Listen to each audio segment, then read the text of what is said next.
आणखी एक ग्रामीण भागातील विद्यार्थ्यांच्या मनात प्रश्न असतो, मला इंग्रजी तर येत नाही, माझं इंग्रजी तेवढं चांगलं नाही, मग मला सायन्स जमेल का? मला कॉमर्स जमेल का? तर मित्रांनो, यावर्षी मी फाउंडेशन कोर्समध्ये 11वीतून 12वी सायन्समध्ये गेलेले असे अनेक विद्यार्थी बघितले आहेत, पाहिले आहेत, की ज्यांना खरंच 10वी पर्यंत इंग्रजी भाषा चांगली लिहिता, वाचता आणि बोलता येत नव्हती. पण आपल्याला सगळ्यांनाच माहीत आहे, nothing is impossible in this world.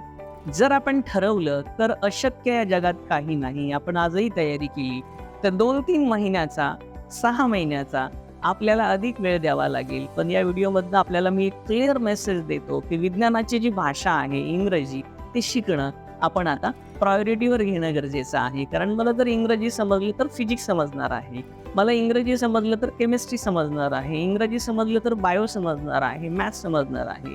म्हणून सायन्सची मीडियम ऑफ एज्युकेशन इंग्रजी भाषा लिहिता, वाचता, बोलता येणं मी जे आहे ते 90 दिवसांमध्ये, 6 महिन्यांमध्ये मी शिकेल.